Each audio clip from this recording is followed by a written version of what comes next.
done with you, and you were horrible. And if you really look back at the presidents, no, I hate saying that Obama was the most corrupt president. I hate saying so and so was the most corrupt president. Almost every single president had something that was that they did that was corrupt, and I even include Reagan in that.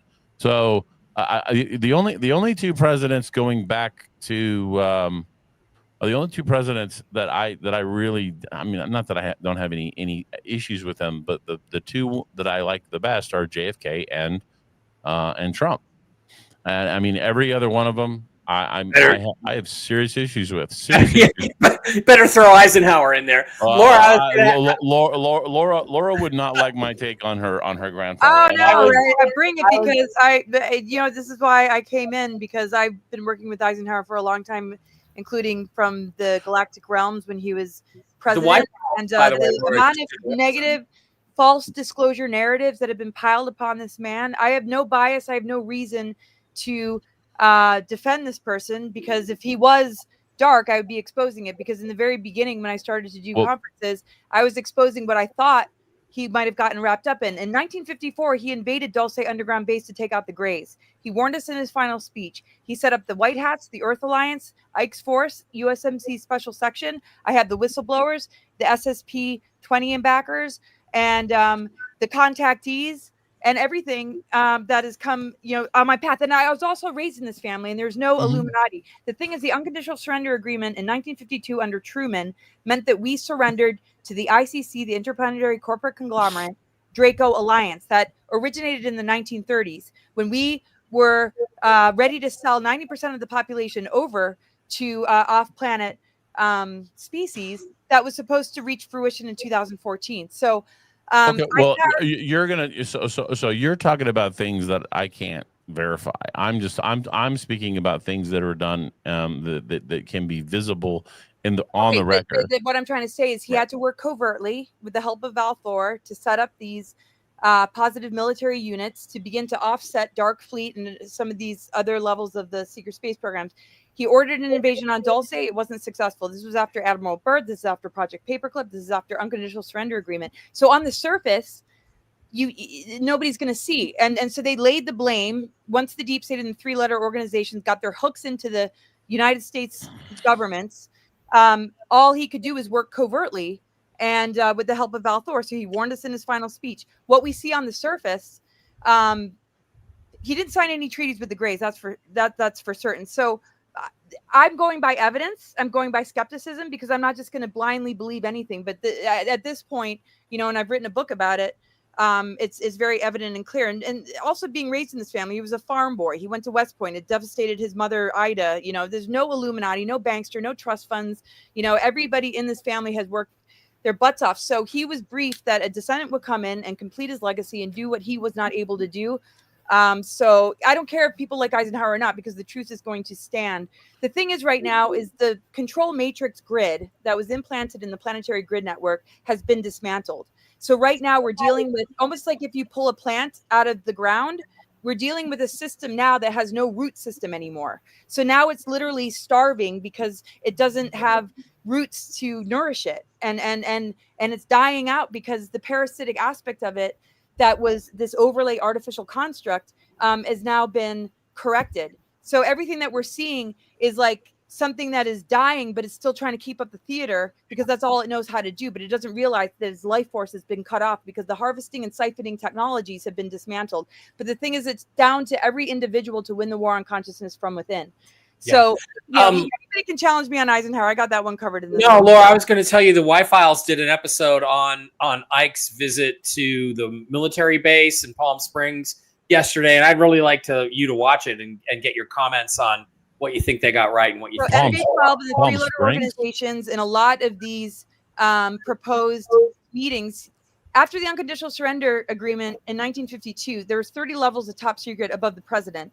The alien technologies and everything was completely out of his hands. So invading Area 51, attempting to invade Dulce, he was furious. I mean, the guy had 8 heart attacks, and his hands were tied too, because the unconditional surrender agreement meant that if you were to break this agreement, you would be assassinated, murdered. They had like men in black throwing Forrestal out the window. I mean, like, we're dealing with an era where you literally could not breathe truth. Now that's different. So he left. Why was Forrestal thrown out? Forrestal was a member of MJ-12. He was MJ-3. He was the first Secretary of Defense, and he wanted to reveal the alien presence to the world. He felt like the world deserved to know it. John F. Kennedy agreed with him. They were close family friends. Kennedy knew Forrestal very well, and that's part of what got John F. Kennedy murdered as well, was his desire to tell the American people the truth. And it's fascinating, Laura, because when you look at, because last night on the episode of the Y-Files, they played Ike's speech, the military-industrial complex speech. And if you look at that, and then you look at John F. Kennedy's speech, the president and the press, they're basically saying the exact same thing. You have to worry about the secret societies, the military, and the intelligence communities. And that's what we're living through. Yeah, and that infrastructure was developed in the early 30s when the deep state began to do business with the Galactic Federations because they had reached Warp 1 technologies. Right. That meant that all of a sudden, this larger secret space program, multi-level, operation was going on. So, even though Patton and Eisenhower, people think they didn't like each other, but they did. The reason Eisenhower didn't go along with what Patton, wanted to do is because he was dealing with the Galactic War. He was dealing with the Draco Anunnaki. Eisenhower was aware of this much larger agenda where the Jews have racial theft of that name. The whole Zionist Nazi agenda, all of that. There's a bigger war going on that people don't realize. And so they want to smear him, and hide behind him to say that he was the one who had the executive order ability. He did sign an executive order, though, with the USMC special section to begin this disclosure. And he also appealed to the Guardians with the help of Valthor to put this outer barrier around the planet to corner them and to trap them so that they wouldn't be able to leave and no more dark beings could come in. So I don't care what people think about Eisenhower, but I know who he is. I know who I am. Right. And, whatever I said is I mean, that's no. It's not out there. So of course you would, and it should be challenged. I'm not criticizing you because you have a name. I totally understand. No. It's just so many layers. The minute I mentioned the unconditional surrender agreement, I lost my YouTube channel for life. Yeah, I was banned for life. They do not want this information out there. Nobody would know because the whistleblowers weren't given access to this information. Right. So the guy that told me was granted immunities because he was a sword duelist in the secret space programs, and they granted him immunity to be able to expose this stuff. Who is that? Dan Cooper, not William Cooper, but Dan Cooper. Okay. I'm doing a documentary about him. So let's try to get out of this one. With just a yes or no question, I want to go around and ask everybody: Does Barack Obama face justice within the next year? And by that I mean get arrested, get imprisoned, have his reputation exposed for what he really is. We all know what he really is. Yes or no in the next year? Yes or no? Frank, what do you think? 100%. That's the whole conspiracy investigation that was announced by the FBI and the DOJ. Okay. And what you just played that segment, that's going to be part of the evidence, because through USAID and through other quid pro quo, look, the Democrats have gotten very sloppy, extremely sloppy, because what happened during the last election, the blatant giveaway of millions of dollars to celebrities, and then they never show up nor do a song, do anything, that is clearly against the law. You cannot do a quid pro quo to buy votes. But they've been so sloppy because they threw every rule out the window. When Biden became president, 90% of the bureaucracy within the federal government did not work, did not do anything, and they added 17 to 20% of government workers to the payroll. And when you look at the graphs of employment to make the numbers look good, which then they were discovered, they were like lying through their teeth, employment increased, and most of it was government workers, and then the other part was non-citizen illegal migrants higher, and then we have a negative growth of United States citizens being employed during this past 4 years before Trump took office. So what essentially happened to make it look like they dismayed, Trump comes in and starts firing people because they basically inflated the employment. They already were not doing anything, and they hire more people to do absolutely nothing and get a paycheck and work from home and do whatever. God knows, but most of them had 2 jobs, and they went collecting a paycheck for basically for doing nothing. And all of this shows in the numbers of the past 4 years of all of the different numbers that were provided by CNBC and the federal government itself. All of this is riddled with corruption. What's going to happen is that the investigation is going to show such gross corruption at every level, from the bureaucrats to cabinet members, like, for example, the past Lieutenant Governor Becerra, of which became then basically the human trafficker in chief, because Javier he was Becerra? the one that created, Becerra. He created the one. He created the one app. I witnessed him speaking to. Well, he was, if I'm not mistaken, he was a representative in California. Then he was a member of the House of Representatives in California. Then he came back to California to be the Attorney General of California, and then after that, then and the Biden administration, I think he was promoted to Health and Human Services Secretary. Is that right?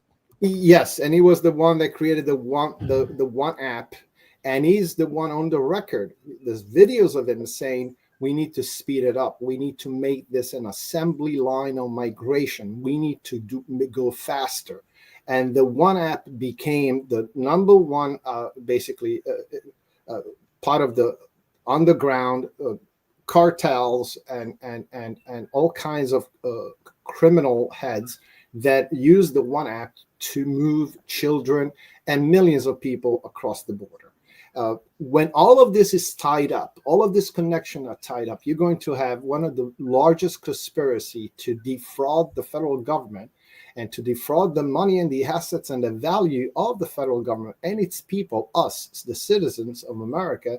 And that's going to really put a nail into anybody that's trying to evade the conspiracy. Obama will be brought to justice, whether it's by the end of next year, middle of next year, whatever it's going to be. It has to happen, because you cannot commit so many crimes and get away with it. And another thing, there is one president that died in destitution, and his name is Ulysses Grant. He is the only president that died without a penny in his pocket, and he was completely penniless. And he was working his grounds as a farmer when he died after he was president of the United States. Well, he made a little bit of money on doing his memoirs, though. I mean, that helped restore a little bit of his family fortune. Yeah, by the time he did, he did not have the time to enjoy the money that he That's true. That he did have. But he did that, I think, because he had throat cancer, and I think he did that for his family, because children, that was so. All right. So we are getting, to the hour. I know a lot of people have to get off. I think we'll just go around. Absolutely. He is going to be, there's going to be justice for him. I think on so many levels, there's treason, there's trying to take down this country. I mean, the list goes on. But the reason I feel that way even more is because Trump doesn't say things that he doesn't mean. And he's been saying, we've been seeing their truths or tweets or whatever they are, him saying that there's going to be justice for him. And I am especially looking forward to, aside from the real justice, I'm looking forward to the emotional justice when it comes out that Michelle is a man, and all the people who run around saying how beautiful she was. So I'll leave it at that. I want to throw my 2 cents in here on this. Yes, I do believe. I think Obama is very likely the first one that's going to go down, because if you can get to Obama, you can get to anybody. And so Obama has to be.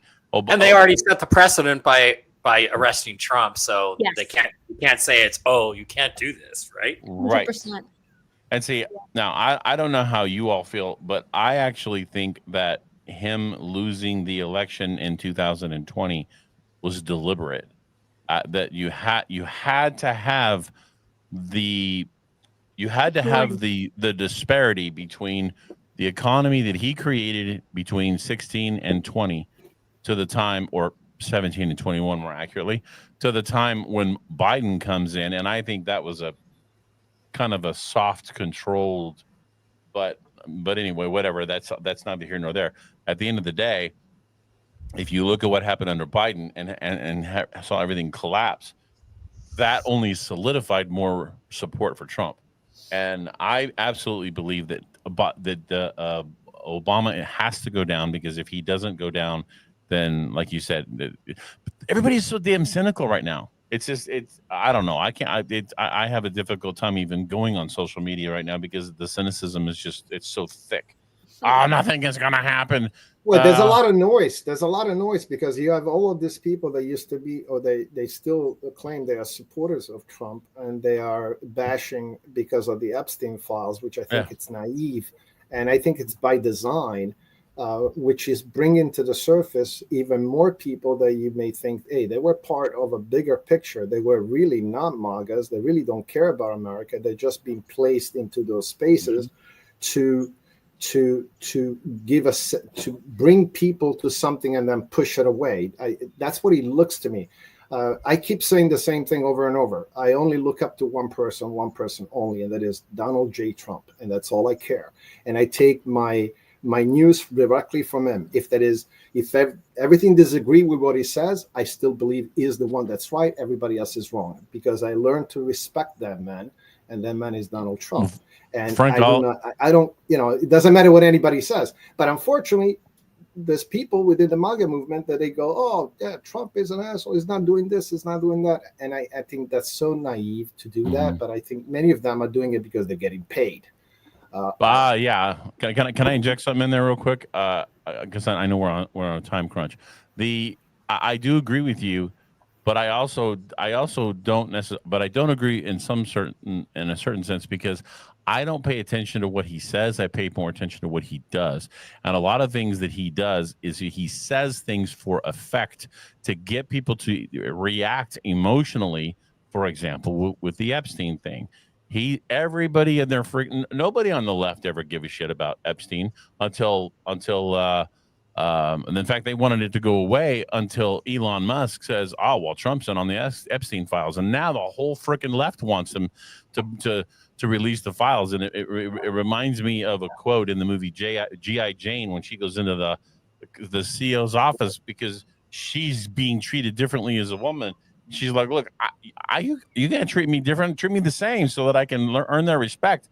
And he looks at her, he says, one standard. He says, yeah, treat me no better, no worse. She says, all right, you're going to get everything you want. Let's see if you want what you're going to get. And I think that is where the Democrats and the modern left and a lot of the neocon right is right now. Yeah. Laura, what about you? I'm just going to close with my 2 cents here. So the fact that Uranus, Neptune, and Pluto, 3 powerful generational outer planets, are all in alignment with each other. It's a time where exposure, reckoning, and reset are demanded. I mean, it's inevitable. But the only clincher would be if they're seeking amnesty, that there would be backdoor negotiations in order to save face to the public. But accountability and arrests or whatever they're going to do with these characters is definitely imminent.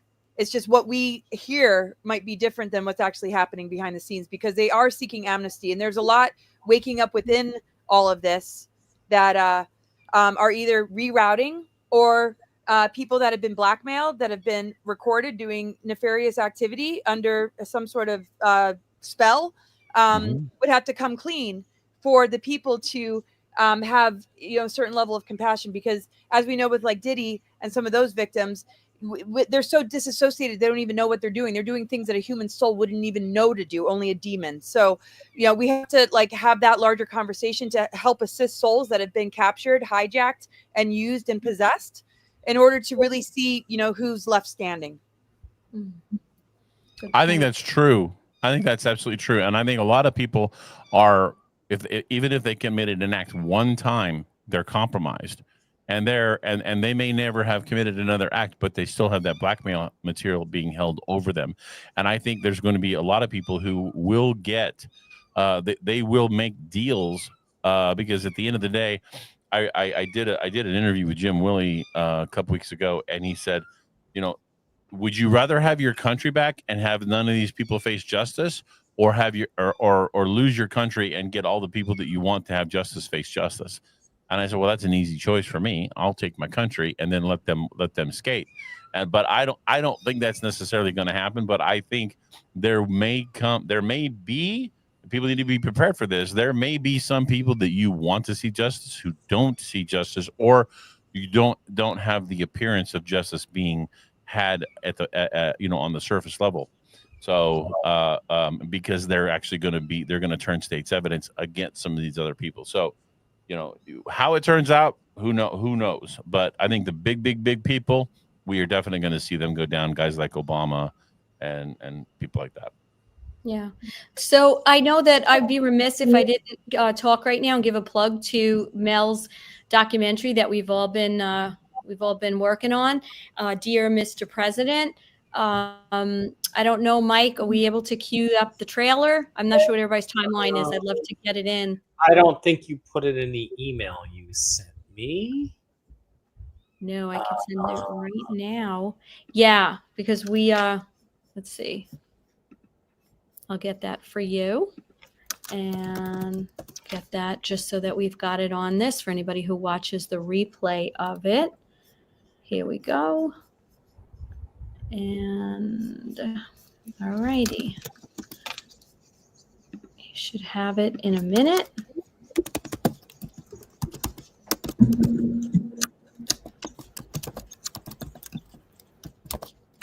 Okay. All right. You should have it. We'll queue it up.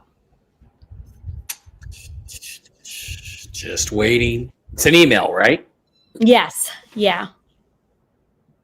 Just waiting.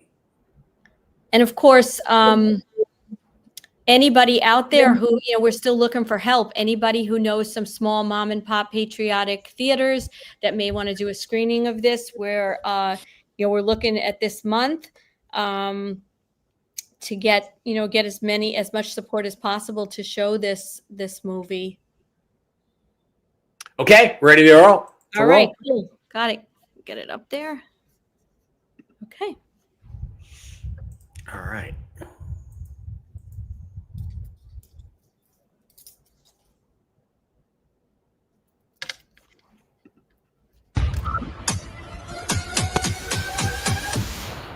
Dear Mr. President. Dear Mr. President. Dear Mr. President. Dear Mr. President. Dear Mr. President. Dear Mr. President, when did freedom of speech become a crime?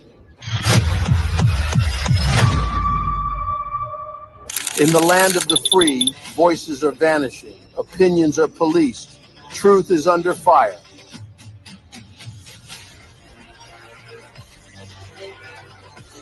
They say it's about safety, I say it's about silence. Who's watching the watchman? Who's filtering your feed? Who benefits from your silence? From the classroom to the newsroom, from Silicon Valley to Washington, D.C. Who decides what you can say? Censorship. Censorship. Censorship. The censorship. Censorship. It's a much bigger threat to democracy than anything that we've seen in this country in the last 4 years, in the last 40 years. Our First Amendment is under assault, not just by big tech, but by government agencies. Voices are being silenced. A world without censorship would mean we can freely expose the elections and, of course, child trafficking. I believe the American spirit would kick in if they had access to the real information. We've had channels taken down from nearly every form of social media. We knew when you uttered the term fake news that you were up to something different. We're honored to contribute to this documentary on censorship.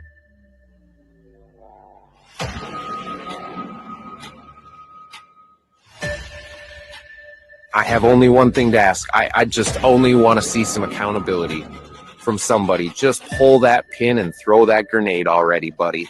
That's all every American wants to see, is just some accountability for the crimes against us all. Thank you, sir. And long live the Republic.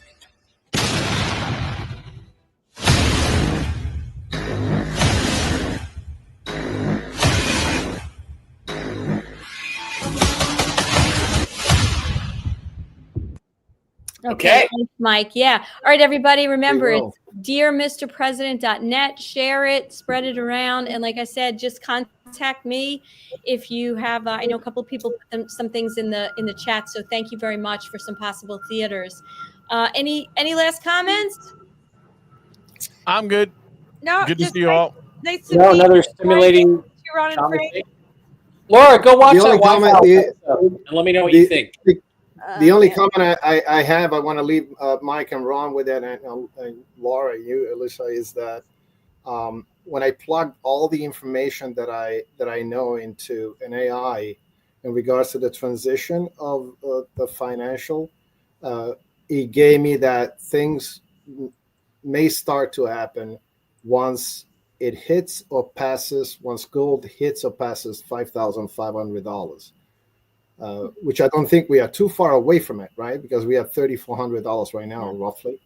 But that's an indicator. And I think that gold may very well reach that price towards the end of August or September, from what I can see. Wow. I mean, I'm no analyst. I just analyze the data like I analyze code. I used to code. That's all I just take data and I evaluate it. And I might be completely wrong, but that's what I. No, I think you're right. I think August 23rd, by the way, Frank, is a date to watch. Just there you go. So watch that date for gold. I will, and watch the gold, because I think once gold goes to approaching the 4,900, 5,000 and pushes through that barrier, that's when the game is going to start. That's what I sense. I don't know how to explain it, but that's my input on that. So, I think you're right. Last question, Frank and Mike. The gold hitting that first, or the RV and the revaluation happening? Well, the RV can happen without the gold standard being implemented. It can happen on its own because it can be initially fiat, and then it can be linked to QFS accounts that are going to be gold backed. So when the transition happens, your funds become part of the new system. But I think that I think there has to be some sort of public crisis between now and that date that I was given, August 23rd, where there's a reason to switch to, let's say, a gold-backed currency. And keep in mind, I don't forget who it was. Somebody, I think it was on this show last week, reminded us the Federal Reserve is meeting in Jackson Hole August 21st, August 22nd, and August 23rd. And when you come to a conclusion, your final statement at the end of a summit is the definitive, this is what happened at the summit thing. So I got a feeling that that's a very important date. But there should be, in order for that to be really significant in terms of switching to a gold-backed currency or something, there has to be some chaos between now and then. So let's watch. And they're meeting today again. They're meeting today also, the Federal Reserve. Yeah, and that's why I don't think Powell is gone before the 23rd. I think that maybe his last act as Fed chairman. But last week, that was for the first time the index of the dollar went down by a couple of percentage points, which is a big deal. I mean, it's a 97 cents. A lot of people, it's not a big, it's a lot going from $1 to 97 cents, just 3 cents. It's really important what happened. And also last week, there was the application of XRP to become a chartered bank. Yeah. And now we're gonna wait on the response of that. So all of these are connecting the dots, and so that's the territory, right? We don't get to see this unless you have all that info in front of you, and then you have the map. And a lot of people say, "Oh, it's gonna happen," but things need to happen in a certain order. Certain things need to happen in order for the final outcome, where hopefully we relieve the pressure, the financial pressure that every single American is experiencing today, regardless of how much you have in your bank account. Things are not looking good for many Americans, right? Yeah. So hopefully we got to get to that place. Otherwise, it's going to be really bad for everybody. So I think we are close to some sort of relief, which will continue in 2026, and the final ruling of 2026 by FinNet for all of the blockchain, which is going to be the first quarter of 2026. Then the other law that's going to be passed in September after the Genius Act, there's going to be another act passed in in September, which is going to define more the rules of the exchange in this digital system of cryptocurrency. So there's a lot of things happening that give not only me but many people hope. It's just that also I want this to happen tomorrow. Yeah, that's what I want. I want tomorrow, but I know it's happening, and eventually we're gonna get there, and that's the best way. You don't want to throw the baby in the water and everything out and do it too fast. I think these are essential steps that need to be done cautiously in a way that everybody, you maximize the benefit. Let me put it that way. Yeah. Well, and that's kind of the point that I was making earlier. It's like this whole thing is not going to happen overnight, and I think so many people just want it to happen now, and they don't see that it's going to have to be incremental. Yeah, exactly. All right, guys. Well, great show. Thank you so much, and thank you for tuning in today, everyone. And we'll see you next week, Monday at 4 p.m. Eastern. Bye-bye. Have a good one. Bye. Great to meet you, Ron. Hey, you as well. Frank, are we live? Yep. I'll wait till we're off. And Elisa, hit end, hit stop.